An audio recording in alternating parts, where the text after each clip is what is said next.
What's good? What's good? What's good, fans? Thank you guys for tuning in to the Voice of the Fans podcast. This is your man, Cam. It's been a little while, fellas. I missed y'all, fans. I missed y'all.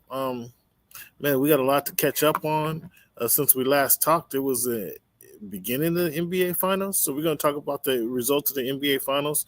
A lot of things happening within the NFL. We're going to get to that as well. Like we do on most nights, I got a little montage I want to play for you guys. But when we play that, we're going to get back to it and just talk about the sports world. Thank you guys for tuning in once again to the Voice of the Fans podcast. Am I speaking to right now? Cameron.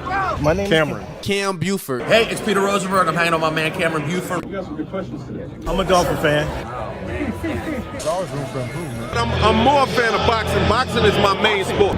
All we want to see every year are the best two mothers getting in the ring and getting on. I got some of this for you. Goodness. For me? Yeah, just for you. Think about it like this: the promoter pays the fighter, the fighter pays the manager.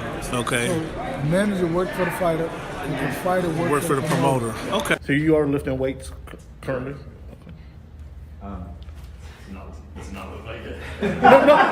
When he said it's easier to score in the NBA versus Europe, did you agree with them? To me, it's easy to score all over the world. Can I finish right now? Do you want me to speak or do you want to conduct the interview and answer for me? What do you think about these type of Aaron, like I was saying before. Aaron, what has the game of baseball taught you? One of the biggest things is being humble. Can you give a message to the kids to kind of persevere through the false teachings they may be giving? Patience. Okay. Patience. As the show Voice of the Fans Oh my goodness! continues to I'm in evolve, tears. Come on, you were adding some spice to it. it is strictly banter back and forth between myself and Cameron Buford. I enjoy all of it. The real ones know what's going on, right? Never mind. Go watch the tape.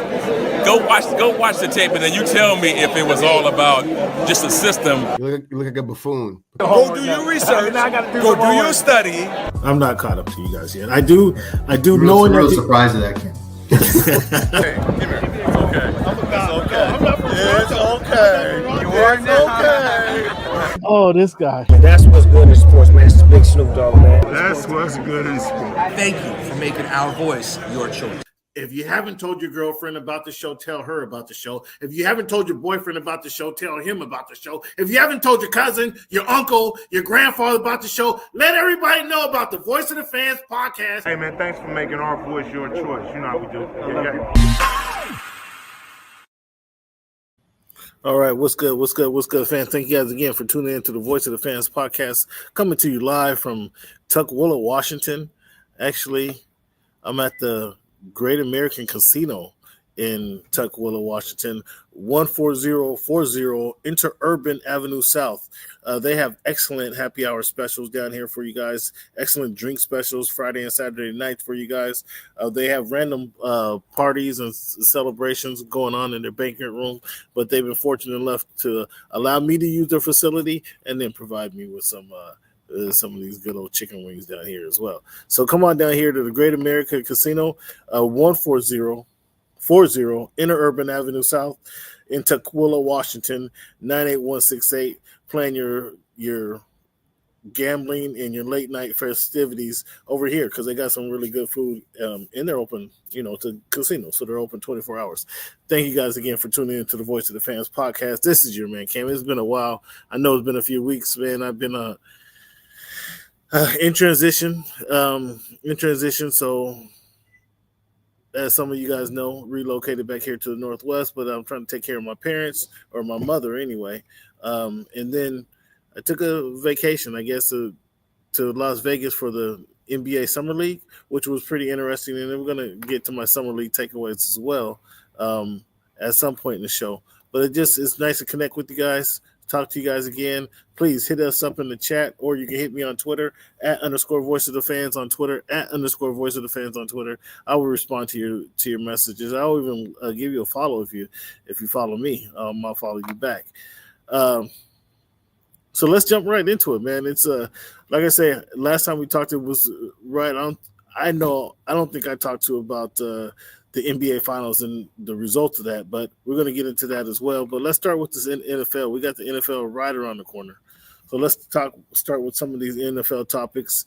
Frank Ragnow, 4-year Pro Bowler for the Lions, he decides to retire this year.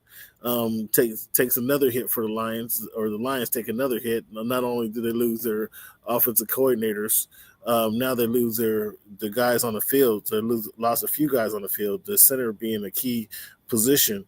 Fortunately, he didn't go to another team, but they still lost him. So that's for a run-heavy team, that's a really key position. So we'll see how the next player steps in for that. That's something to keep your eye on this season as well. Is we're going to talk about. I'm going to get to my top things, storylines in NFL this season, and see how they line up, and see if they match up with what you guys are thinking. Please hit us up in the chat, either on YouTube, however you're watching, on YouTube or Twitter, however you're watching. If you're watching on H&B Media TV, shout out to those guys on H&B Media TV. We're going to talk some basketball. If you're watching on Voice of the Fans YouTube page, again, you're at the right spot. We're going to get into it right now. J.K. Dobbins to take a free agency visit with the Broncos. Not sure if he signed with the Broncos, but J.K. Dobbins had one of his better seasons since the initial seasons with the Chargers. And then he's moving on because the Chargers got the rookie. They drafted a rookie, or Marion Hampton, I believe his name is. And then they also got Najee Harris. What do you guys think about the Chargers backfield? I think Najee stinks as an NFL running back. Obviously, he's a talented player, but as an NFL running back, he's probably better suited for Canadian football, in my opinion. I don't think Najee he's going to be a short yardage player in Los Angeles. With their good offensive line, he may be able to get over 4 yards to carry, or get to that 4 yards to carry mark.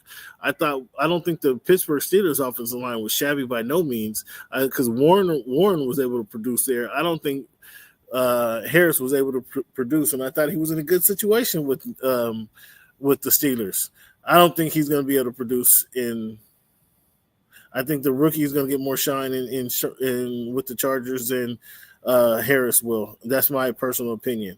Bud Dupree signs an extension with the Chargers, which is good. They need to keep their defenders. Stephon Diggs, he was shining in OTAs. Regardless of him and Cardi still together, he was shining. He was putting in the work when they were over there in France. So kudos to him for getting the work in. But Stephon Diggs is going to give some Drake somebody to throw to. So we want to see what Drake may going to be able to do up there when he has a target like Stephon Diggs. Dolphins, Teron Armstead officially retires. The Dolphins cornerback Artie Burns tears his ACL. They were counting on him, and obviously they traded away Jalen Ramsey, so they're real thin in that position group. Another position group they're thin in is the offensive line, especially after Byron Matos was flown to the hospital after being placed in stable condition after injury he suffered. So the Dolphins are already suffering injuries, already losing players. Terrell Armstead retiring is probably a good thing, but the Dolphins, I think their plus minus is 8.5 games this season. I take the minus. Sadly to say, take the minus.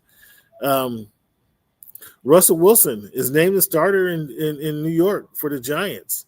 That means he's going to be the starter over their rookie.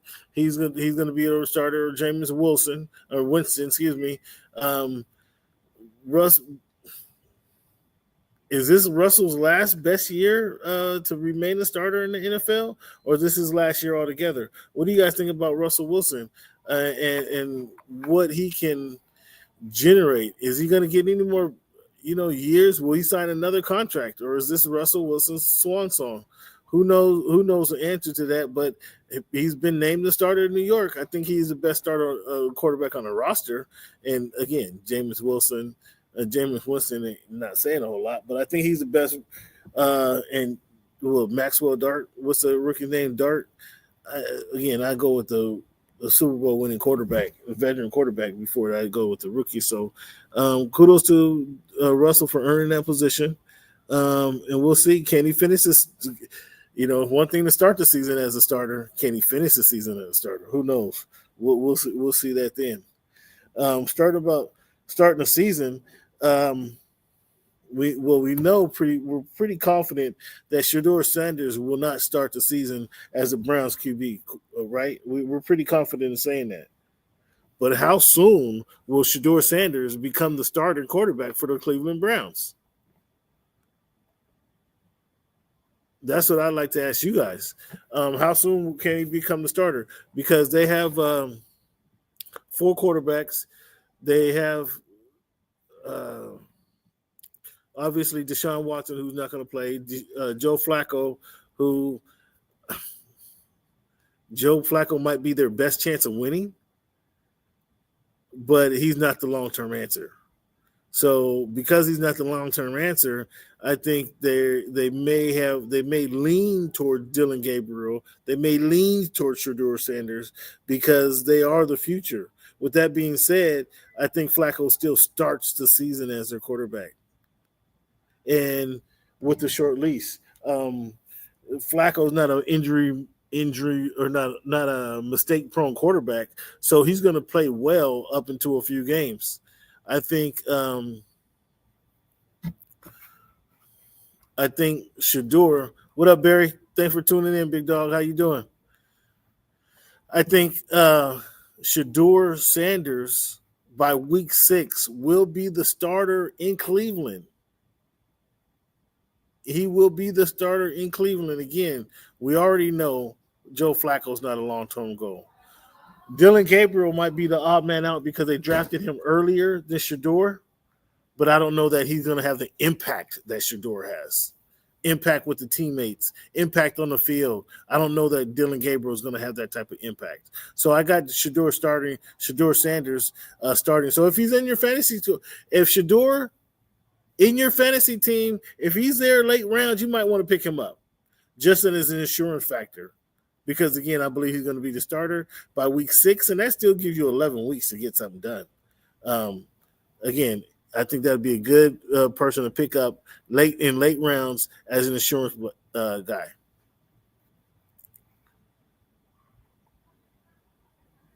Ravens signed, this happened a few weeks ago, Ravens signed Jazeera Alexander, reunites with Lamar Jackson. Is there a leader in the clubhouse for most valuable player? Is it Lamar Jackson? Is it Josh Allen who won it last year? Is it Patrick Mahomes who's looking to regain his swagger, regain his confidence from last year, just playing a subpar year, even though they went 15-1 and made it to the Super Bowl. They did have a subpar year, regardless of what anybody wants to say. So Mahomes is going to be itching. So now he has some receivers, Hollywood Brown for a full off season. He has Xavier Worthy for a full off season. Again, you have one of the better tight ends in all of the NFL in Travis Kelce. So you're going to have an opportunity to work with him. I think they lost the Super Bowl. Ain't no doubt about it. We saw what happened last time they lost the Super Bowl. They went to work. They went into the lab and came out stronger, came out a little bit better. So we're going to see a redefined, a re-energized, a reinvigorated Kansas City Chiefs this season. And I still think Patrick Mahomes is by far the best quarterback anybody watching football has seen at any level. If you're in the 5th grade, you're 12 years old, Patrick Mahomes is the best quarterback you've seen play football. If you're fresh out of college, you're 24 years old. You've seen the Tom Brady era, and other people win Super Bowls in between that. You've seen what Patrick Mahomes done, and you've seen that Patrick Mahomes, and you've seen with your own 2 eyes. If you're freshman or right out of college, you've seen with your own 2 eyes that Patrick Mahomes is the best quarterback that we've seen. So there's no refuting that. Nobody can refute that. Not many bright people, I tell you, can refute that Patrick Mahomes is the best quarterback that we've ever seen. It's irrefutable. But he did lose the Super Bowl. So they should be on a not a prove it year, but they should be on a prove it cycle where they're trying to prove their ability to come back. What I have for you, just one moment. Something is driving me crazy. Just one moment, please.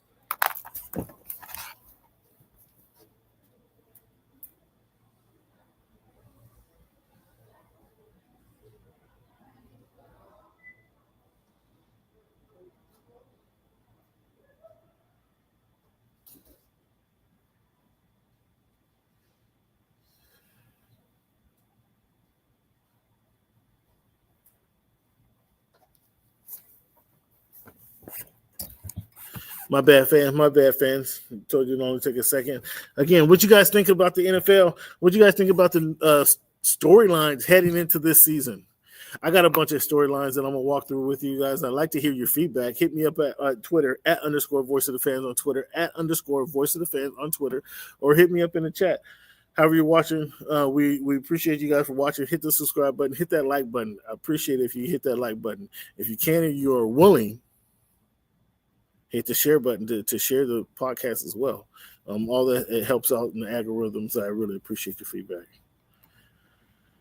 What do I got here? I got 1, 2, 3, 4, 5, 6, 7, 8, 9 storylines for you guys to talk about at your Labor Day parties coming up or your holiday parties, whatever you got going.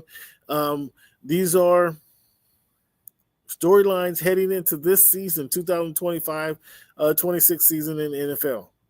The first storyline, I think, has to be on everybody's list. Can Jalen Daniels duplicate his rookie season?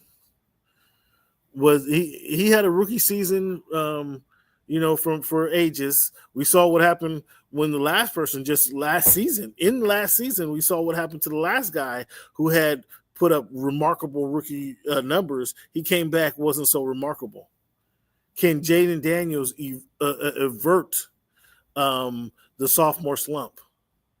That's going to be will the Washington Commanders be atop of the NFC East again? Oh, they lost to the eventual Super Bowl winners, but will they be in that competition right where they were last year? We'll see. I mean, the only way up is to make it to the Super Bowl. I'm not going to put that upon them. But where will the Commanders be? Where will they finish the season coming up? And can Jalen Daniels duplicate his rookie year? He has Deebo Samuels. He has a better offensive line. But now he's not sneaking up on nobody. He's not a rookie that nobody was really paying attention to last season. Now they have to pay attention to him because if he duplicates his rookie year, he will be in the MVP conversation. If he duplicates his rookie season, Jaden Daniels will be in the MVP conversation in this 2026 season. I'm looking forward to the NFL rookies. The NFL rookies is kind of fair because there's 4 of these guys that I'm looking for. Ashton Jeanty, can he really change the culture? Can he really change the environment in Las Vegas? Well, let me take that back. He's already changed the environment because he's already given them hope in Las Vegas. But can his presence really change what they're doing on the field? Can he be that big-time running back going for 1,600, 1,800 yards? And I'm not going to ask him to break every ridiculous rookie record, but can he be a big-time running back? Can he average 4.5 yards a carry? I think in college he averaged 6.0 yards a carry. Can he average just 4.5 yards a carry? If he does that, he's going to really help Geno out. If he does that, he's really going to help Pete Carroll in that Raiders defense out. How good is Ashton Jeanty? How good is he going to be? Travis Hunter, how good is he going to be? Can he play both sides of the field? Can he play offense and defense and make an impact on both sides of the ball? That's really going to be curious to see how they utilize Travis Hunter. Does he start on defense and have a package on offense? Does he start on offense and have a package on defense? So what do they do with Travis Hunter? Who knows? It's going to be. We're all eager to see what happens with Travis Hunter. Cam Ward probably has there been a number 1 draft pick in the NFL with less conversation than Cam Ward? Cam Ward is probably taking less press conferences, less interview requests from media around the globe than any number one draft pick ever. And that's not to say that he wasn't deserving of being the number one draft pick. That's just to say that there's so much going on in this NFL draft that the number one draft pick is he's my third option of when I come to NFL rookies. They just tell you there's a lot going on, a lot to look at. A lot to look at, fans. Do you guys agree with me that Cam Ward is flying under the radar? How long will this last? Will this last past week 1, week 2, week 3? Will some of the mistakes he makes, will that fly under the radar because he's playing down there in Tennessee? We'll see. That's a lot to talk about. Probably if he was in, obviously, Dallas, or he played for the Raiders, or he played for the Jets or the Giants, he'd probably get a lot of more publicity. But nonetheless, he's still the number one draft pick of the Tennessee Titans, and nobody's talking about him. Shedeur Sanders, I already talked about it. I am very eager to see how this situation plays out. Yes, he was a 5th-round draft pick.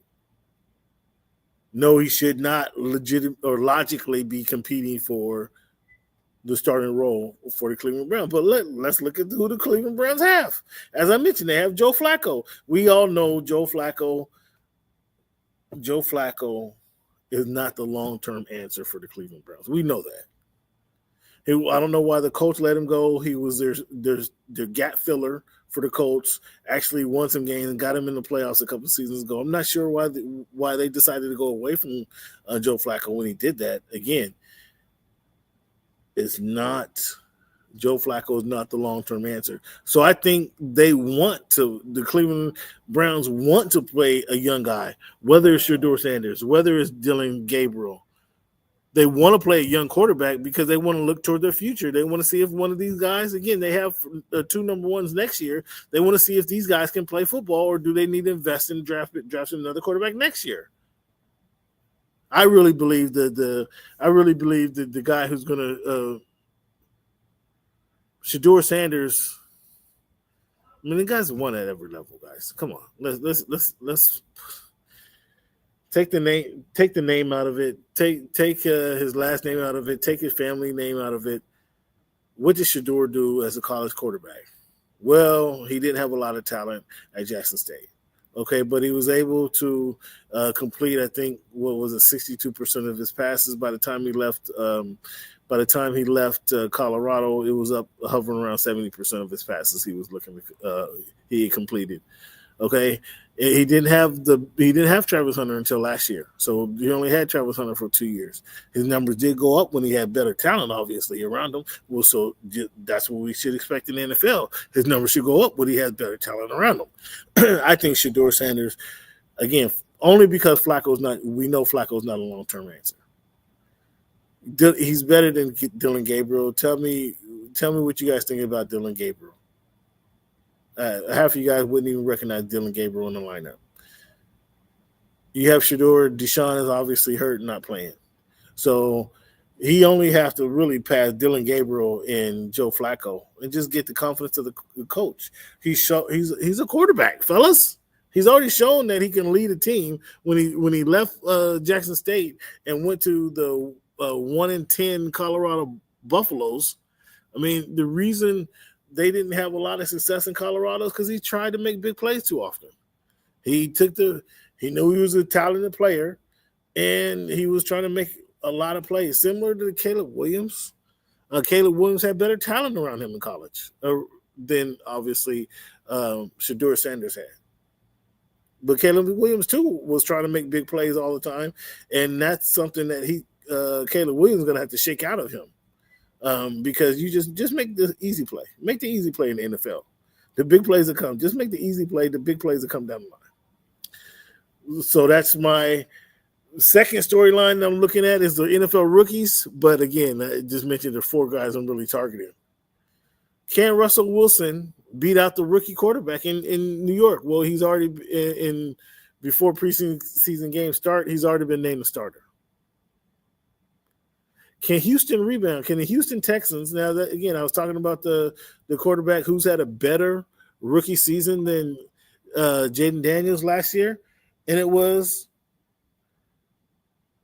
CJ Stroud. But CJ Stroud also had a sophomore slump.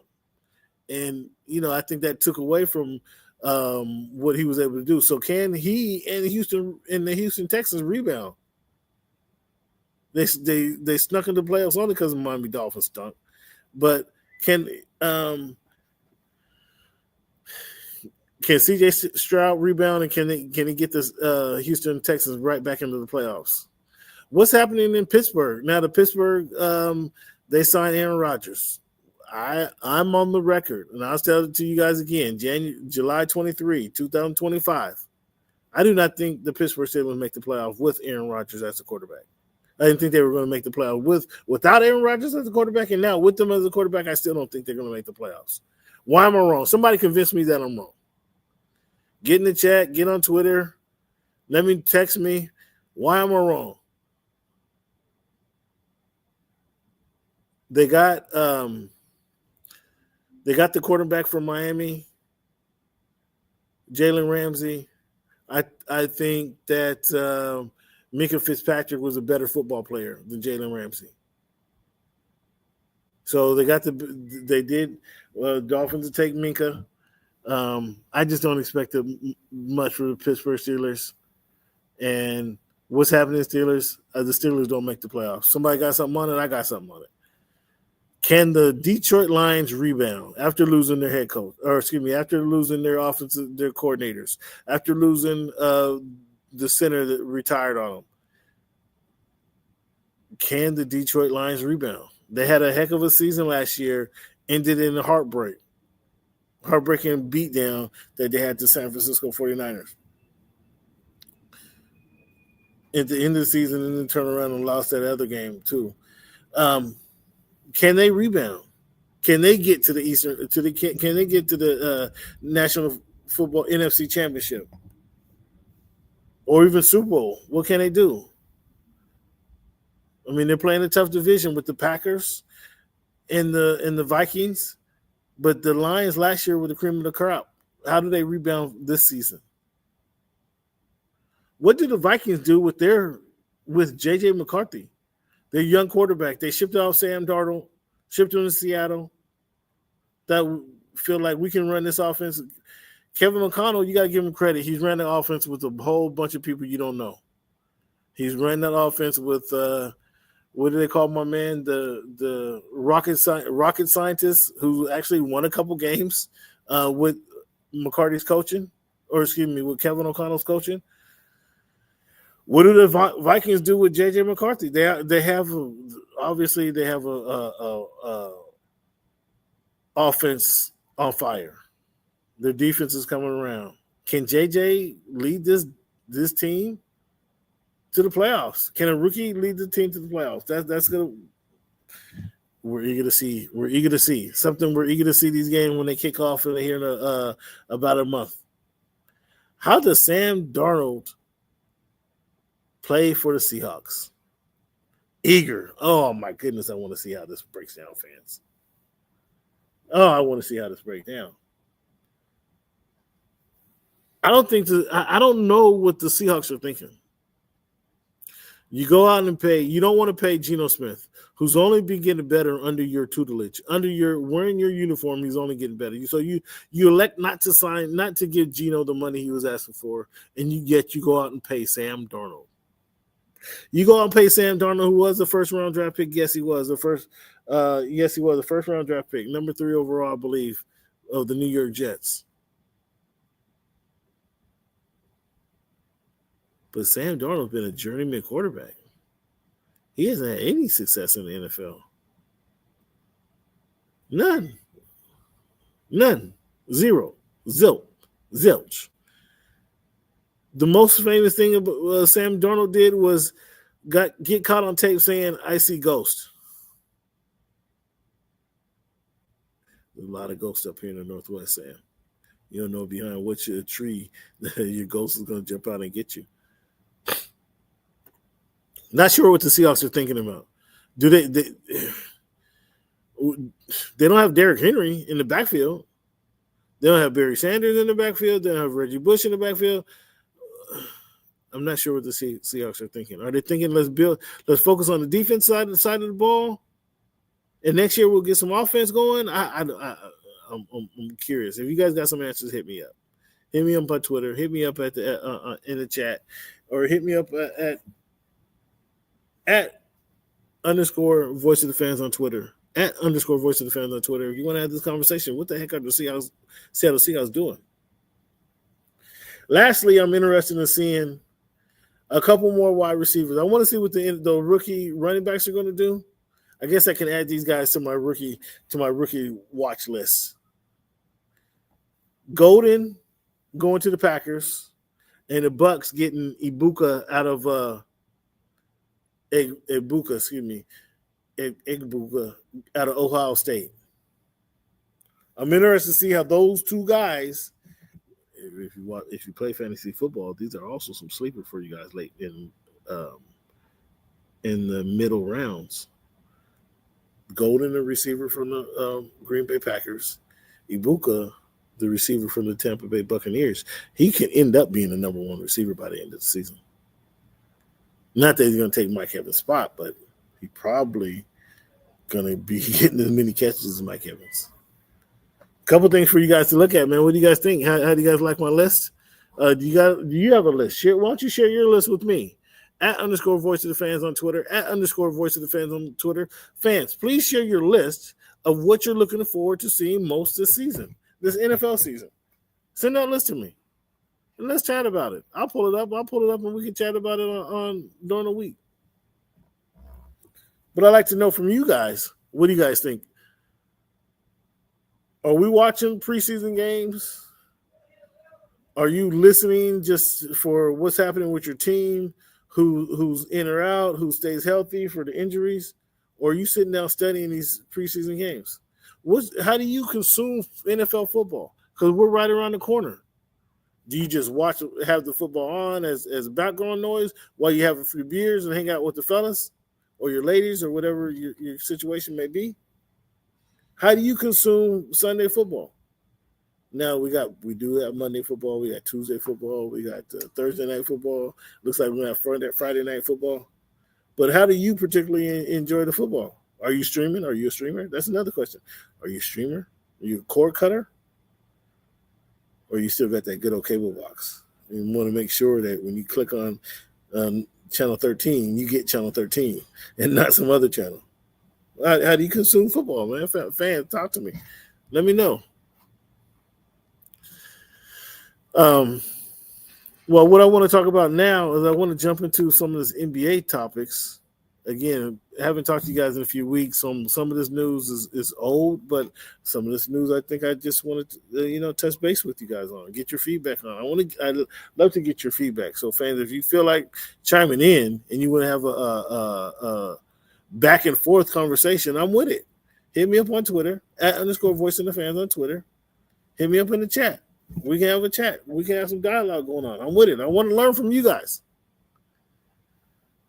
OKC won the title. If you guys listen to the show, those of you who listen to the show, those of you who are regulars on the show, I hope you guys listened to me back in January and February when I was saying that OKC is going to win. Once they signed Isaiah Hartenstein, once they signed Caruso, it was in the bag. It was in the bag. I called it out then. Again, January or February, I called out then that OKC was going to win the title. Wasn't much concern that they weren't. I said it back then, glasses. Yeah, you've been hiding too, big dog. But OKC wins the title. Shout out to Shea Gilgeous-Alexander. They won the title, fans, but now after winning the title, how do you compare the OKC Thunder? Statistically, they rank up there with the 96 Chicago Bulls. Do you personally rank them up there with the Chicago Bulls? How do you rank Shea Gilgeous-Alexander his season, SGA his season? How do you rank that season? Statistically, He ranks amongst the best seasons anybody has ever had. Won the All-Star MVP, won the most valuable player, won the MVP of the league, won the Finals MVP, won the NBA Finals. That doesn't happen a whole lot. But how do you rank the season for them? I mean, I don't know. I'd be curious to hear how you rate the season, because they got it done. Shai Gilgeous-Alexander and Jalen Williams, they scored more. Well, excuse me. They were, what is that? 21 points less than LeBron James and Kyrie in 2016. That's how many points they scored in the finals.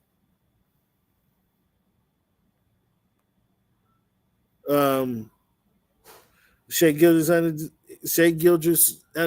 SGA, he joins the crowd with Shaquille O'Neal, Michael Jordan, and Lou Alcindor, whoever that guy was, Lou Alcindor. Won a scoring title, an MVP, and the NBA title, all in the same season. Hell of a season for SGA.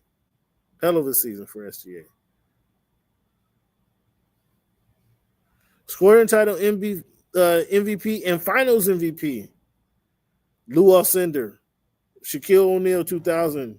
Shai Gilgeous-Alexander in 2025, and Michael Jordan did it 4 times.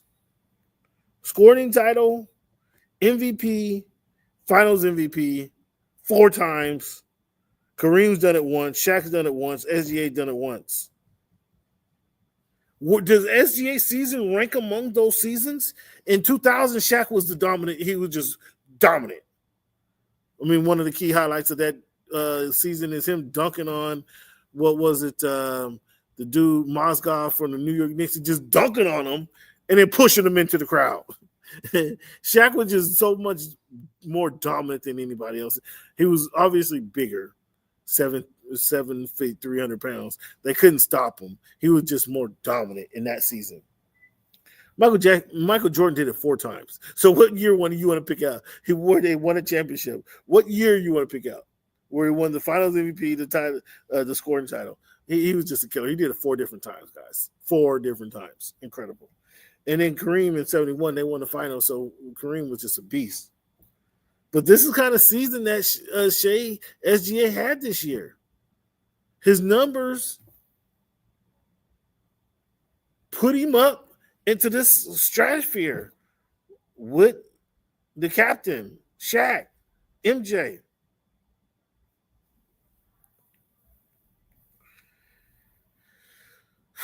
To average 30 or more points in the NBA Finals. Shaq did it 3 times. Dwayne Wade did it in 2006. Kobe did it in 2009. Durant did it in 2017. Giannis did it in 2021. Stephen Curry did it in 2022. Nikola Jokic did it in 2003. SGA did it in 2025. Scored 30 points or more in NBA Finals. And this is since 2000. I guess they just didn't include MJ. So, guys, with those numbers, how do you compare his season? Was it just a good season? Does it compare to Shaq's season? Does it compare to MJ's season? How would you guys compare his season? SGA's season, that is. Who finished with the NBA championship and the gold shoes, if you saw that breakdown. How would you compare that season? I mean, somebody tells me all assists aren't the same assists, which, okay, I'll buy that. But are all championships the same championships? They all had to go through the season. They all had to go through win their 16 games in the playoffs to get to that championship. How do you guys rank those? I'm curious. I need to know. I'm eager to know.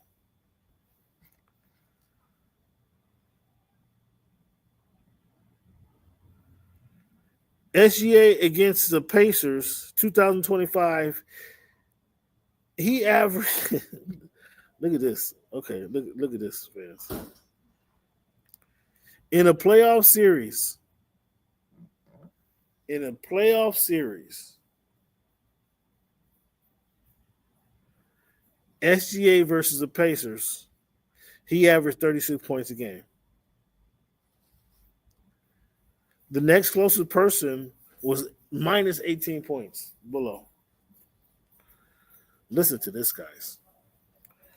LeBron did this in 2009 versus Detroit Pistons. He averaged 32 points a game. The next closest were 15 points below. Michael Jordan, of course, did that. Michael Jordan, of course, did that in 1989. He averaged 39 points a game, and the next closest was 19 points below. Somebody's averaging 21 points. 21 points. Michael Jordan, number 4 on this list, Michael Jordan did this again against the Cleveland Cavaliers in 1988. I think this is the game with the shot over Craig Eglow. Michael Jordan averaged 45 points a game. The next closest was 21 points. Bananas. Did Shai Gilgeous-Alexander's season compare to that season there? I'm just asking questions, guys. I'm giving you guys some good conversation. Just want to get your feedback on this. Is that accurate? Do you agree with that? I got to go one more time. Excuse me.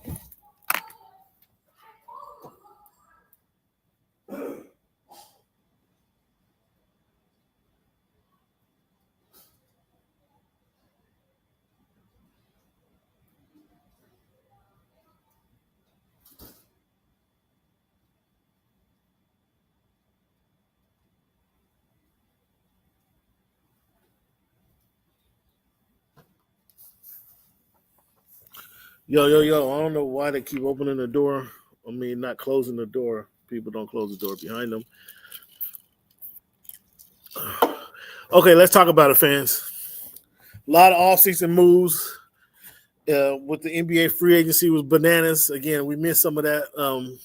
So I'm going to try to talk about some of the high points. I'm going to miss some of them, but I'm going to talk about the high points. If you want to talk about a certain move in your NBA team made or a certain signing, hit me up in the chat again, @_voiceofthefans on Twitter, or hit me up in the chat right here. I'm waiting to hear from you guys. Bradley Beal goes to the Clippers. Bradley Beal and Chris Paul goes to the Clippers.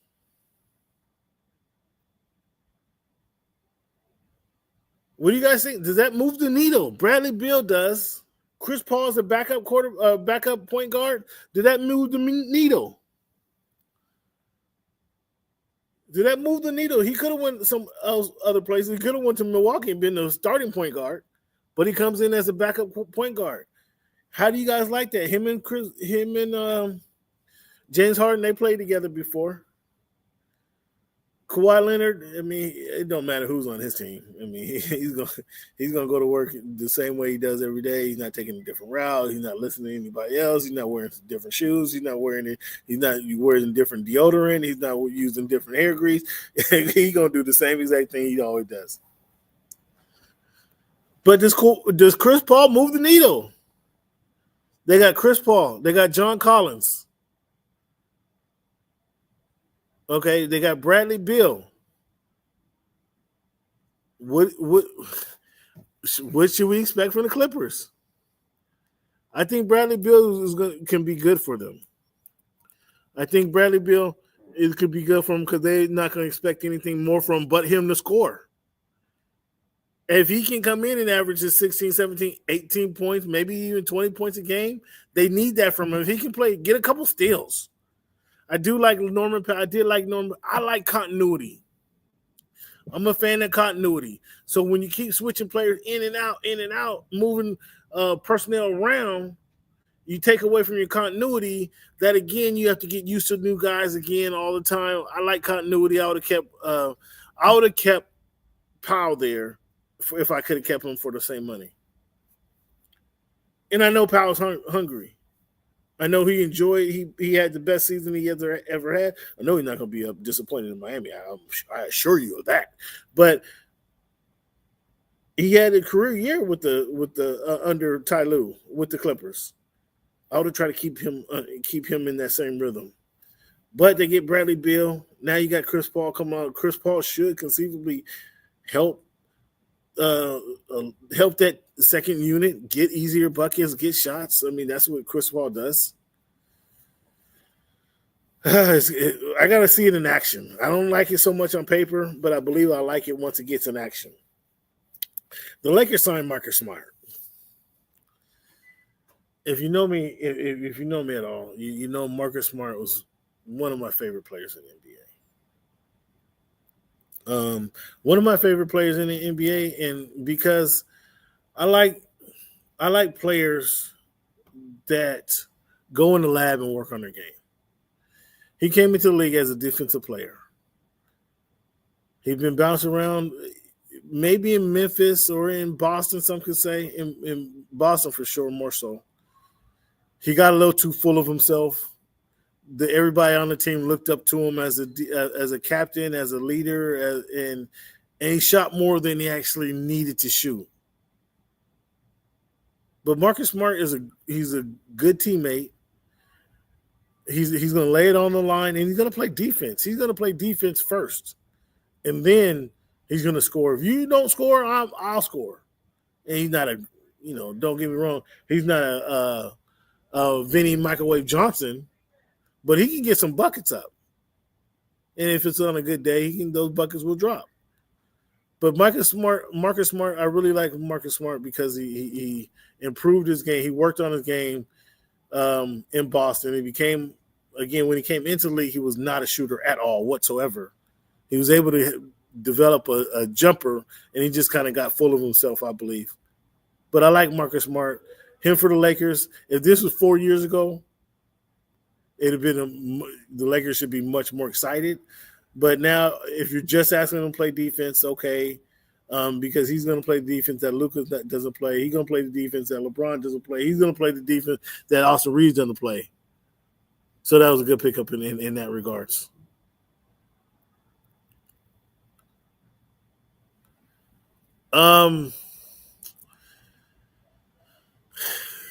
Anthony Simons goes to the Celtics for Drew Holiday. That was kind of a surprising move. I don't think the Celtics. The Celtics want to get rid of some salary, but they're going to have to pay Simons after next year, and I guess that allows them to go younger, if you will. We know they went old and cashed out, went all in to win their championship that they did, but now getting Simons, I think. Okay, Tatum isn't there this year, but do they plan on re-signing Simons after? If he has it, let's just say Simons continues to evolve and Simons average 22 points next year. Do you sign him or do you put Tatum on the blocks? What do you do? I mean, it's not likely that they trade Jason Tatum, but now if you got this young kid, Simons performing, I mean, somebody or Simons taking Brown's position. It's gonna be curious. And Anthony Simon's gonna take somebody's position. Okay, he's gonna take somebody position is gonna fall. Somebody's position is gonna fall. There we go. Let's see. Last year he averaged 19 points a game. He's a career high 15 point shooter. But yeah, he's looking to get paid. He's going to get paid. So he did the last 4 years. Here are his numbers. In 21-22, 17 points a game. 22-23, 21 points a game. 23-24, 24 points or 22 points a game. Last year, his only drop back, he scored 19 points a game. So he can get the ball. He can score. And obviously, with Tatum going to be missing part of the season, he's going to fill that void. But what happens when they get him when Tatum comes back? What happens then? Is Simon's going to be that good that a trade bait? Or is he going to take somebody's spot? That's the curious things of what we're going to see during the season. Kevin Durant gets traded to the Rockets in what I thought was a good move. How much pressure is now on KD to win this year? Does that clearly that elevator? I said this, fans. I don't know if you guys remember this still. I already said 2 years ago, not last year, but 2 years ago, I said the Rockets were good enough to be in a six seed just on talent alone. Well, they faltered and didn't make the playoffs that year. Last year, they're number 2 in the Western Conference. The talent was there, fella, like I told you guys. Now they got Kevin Durant. Is more pressure on Kevin Durant or Ime Udoka? Is more pressure on Kevin Durant or Fred VanVleet?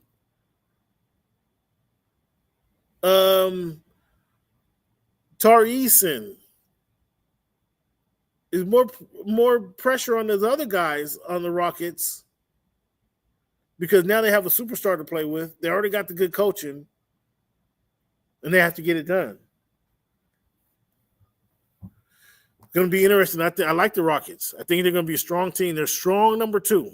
Strong number 2. Let's see how the season plays out.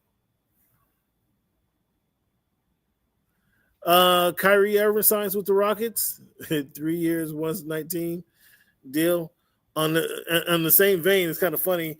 I was thinking Kyrie signed his extension, but Kyrie, I guess, is closer to coming back than Dame Lillard is, who actually signed a similar deal with the Portland Trailblazers to go back home to Portland.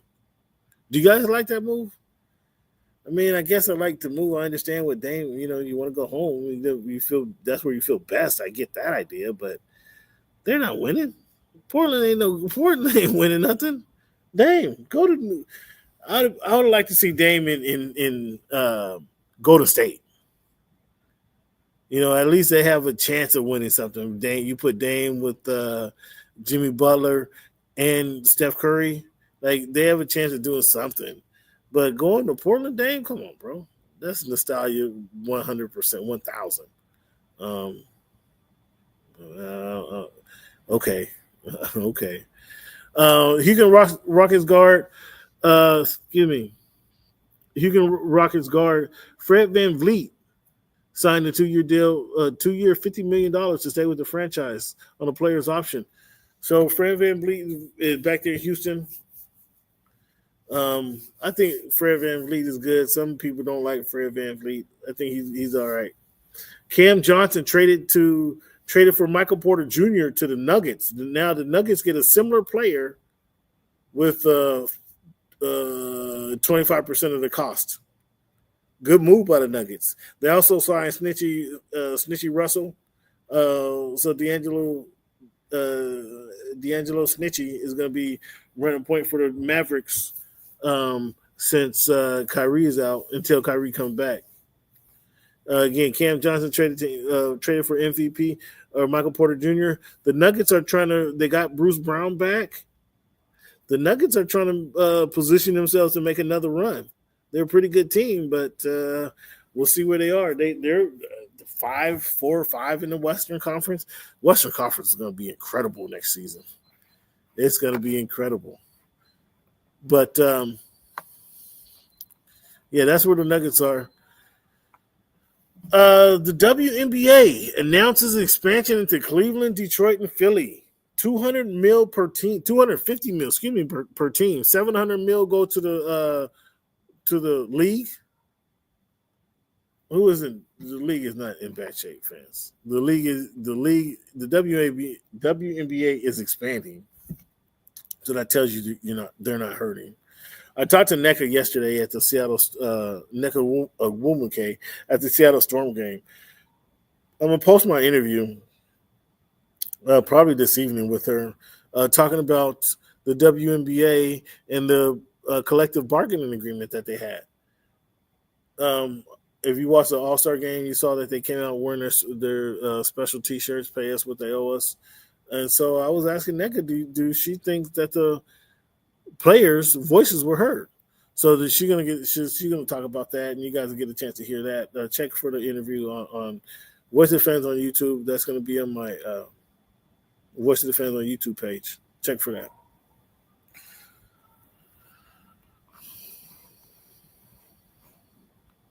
Fans, I want to thank you again for tuning into the Voice of the Fans podcast. I do this show for you guys, man. I miss you guys over the last few weeks. Missed prepping for the show and then giving you guys the show. I missed that. So thank you guys for those of you who tuned into the show. Again, please hit that subscribe button, hit that like button. Share the show if you like the show that much. If you like our content, share it as well. However you listen to it, wherever you listen to it at. But hit that subscribe button, hit that like button. I'd really appreciate that, man. It would mean a lot to me.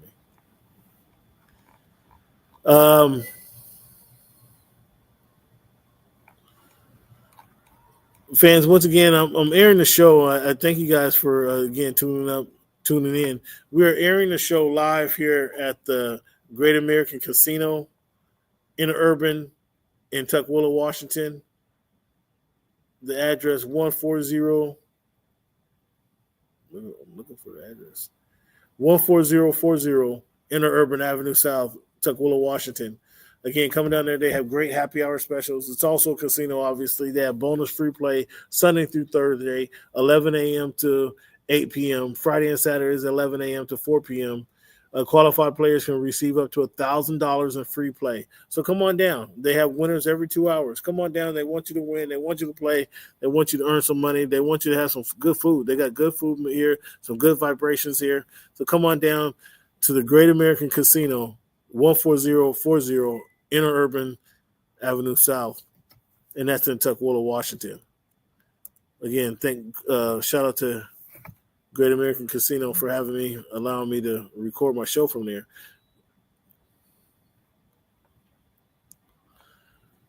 Here we go with some history. July 21, 1864. July 22, 1939, Jane Matilda Boland, the first African-American woman judge appointed to judge court over George Court of Domestic Relations in New York City by Mayor Fiorello LaGuardia.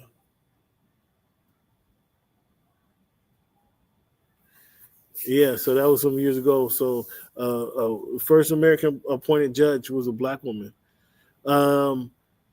July 25, 1943, USS Harmon launches at Bethlehem Steel Company, Four River Shipyard, Quincy, Massachusetts, is named after Leonard Roy Harmon. His mother, Mrs. Nanita Harmon Carroll, attends the launch. July 23, 2000, Tiger Woods became the youngest player to complete a career Grand Slam when he won the British Open at only 24 years old. Incredible. Tiger was a beast. Now we got all kind of golfers doing all kind of things. Tiger was a beast back in the day. Fans, the WNBA All-Star Game was this weekend. It looked like it was a thing from afar. It didn't look like it was so spectacular in the past. How much of the WNBA season are you watching? Are you guys tuning into the WNBA season? I'm up here in Seattle, so I'm covering the Seattle Storm. The Seattle Storm, they have some inconsistencies with them. They had a terrible loss to the Dallas Wings last night. They beat them 3 or 4 games this year, but last night they lost by 20, and they just look like they played down to the level of their competition. That's my complaint against the Seattle Storm. Nonetheless, every team that comes to town, I'm tuning into them, watching them, seeing how they get down. It's pretty interesting. I enjoy women's basketball. The fundamentals are more highlighted in this league than anything else. So, but how much are you guys watching the WNBA, or are you watching WNBA, or does it stink? Is that your opinion? This weekend we had Barrios take on Manny Pacquiao. They fought to a draw. Do you agree with that finish? I agree with the finish for the most part. It was going back and forth. I don't like that Barrios was allowing Pacquiao to stay with him. I don't know that Barrios was, carrying him through the fight. I don't want to go that far, but I just didn't. Barrios, you're the younger guy, got him by 20 years. Knock this dude out. Go ahead and finish him off. Don't play with this guy. But did you see that fight? How did you guys see that fight play out? Do you think Pacquiao now, did he look good enough that you would want to see Pacquiao get in the ring again with Floyd Mayweather? That last fight was almost 10 years ago. Well, it was over 10 years ago because it was May 2015. So it was well over 10 years ago. Do you want to see that fight? I don't know if I want to see that fight. But what do you guys think about the Pacquiao fight with Mario Barrios? Again, El Azteca. I was just kind of surprised that El Azteca didn't take it to his Azteca that night. This is the biggest fight since Crawford Spence. And, before Crawford, we now know the results of Crawford Spence. So that took a lot of shine off of that fight. But going into that fight, that was the biggest fight that we've had in years. Now we get Terrence Crawford versus Canelo Alvarez September 13th in Las Vegas. I'm making my reservations this weekend, fans. This is going to be oh my goodness. We're going to have people on to break down the fight. We're going to have my man Steve Cadeno from KO Art of Sports. I hope to get my man Champside on to talk about this fight. We're going to have conversations about this fight leading up to the fight. We're going to have that. Terrence Crawford stepping up 2 weight classes to take on Canelo Alvarez. We know what happened when Canelo Alvarez took on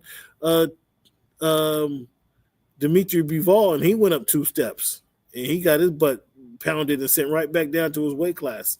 Is he going to do the same to Terrence Crawford? Is Terrence Crawford going to get? He's 31-0.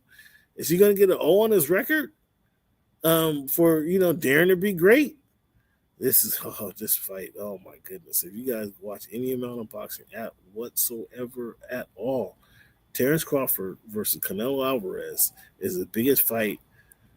I can't say the decade, but we're only 2025.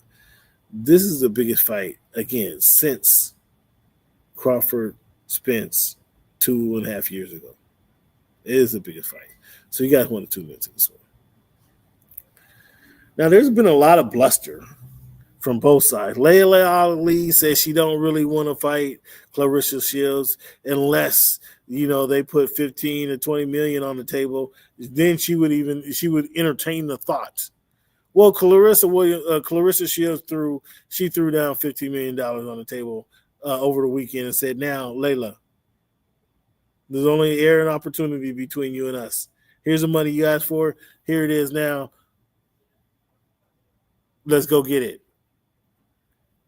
Do we want to see Clarissa Shields take on Layla Ali? Do we even want to watch that fight? I mean, a lot of people haven't seen Clarissa Shields do at her best. Layla Ali's a big woman. Not a big fat woman. She's just a big woman. She's 6'2". So she's 6'2". She's thick. She's not a bony 6'2". So she's a thick 6'2". So she got to be 180. I'm not sure Clarissa Shields is a 5'6", 155, 150, something like that. It's a size mismatch. It is.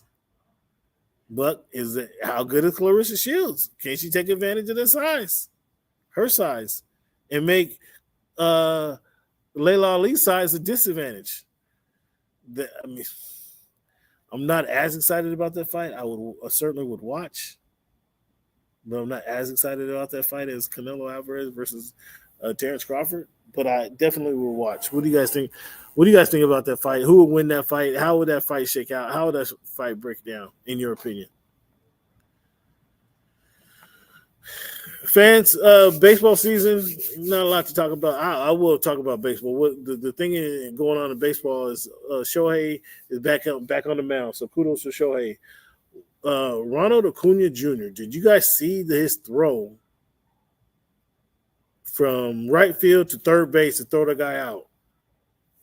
And absolutely, go back on Twitter and check that out. Absolutely amazing, incredible stuff that you guys got to see.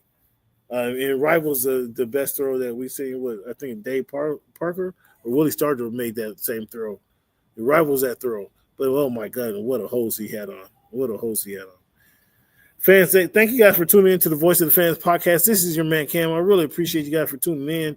If you got any comments that you want to talk about throughout the week, hit us up at _ voice of the fans on Twitter, at _ voice of the fans on Twitter, formerly or X, formerly Twitter. Hit me up. I'll engage with you. Let me know in the chat how you consume the show, how you watch the show, whether you're watching on HEB Media TV YouTube page or you're watching on the Voice of the Fans YouTube page. Let me know how you watching the show, how you consuming the show.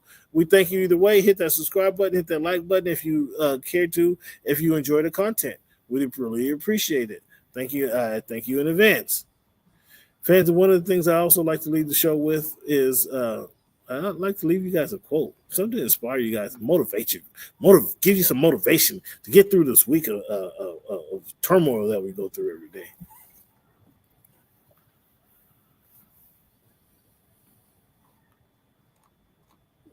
Oh, that's not the quote I had. Here's the quote I had. Hardships often prepare ordinary people for extraordinary destiny. C.S. Lewis. Repeat that for those in the back. Hardships often prepare ordinary people for an extraordinary destiny. C.S. Lewis. So don't be afraid of your hardships. Learn what you can through your hardships. You know, because everybody has hills and valleys. Everybody has ups and downs. Nobody's life is 100% perfect. But when you go through your hardships, learn what you can for them, so you know how to take advantage of the situation when should you find yourself in that situation again. But I just want to leave that quote to you guys to give you guys some motivation, encouragement to make it through the week. Thank you guys for tuning in to the Voice of the Fans podcast. This is your man, Cam. As always, thank you for making our voice your choice.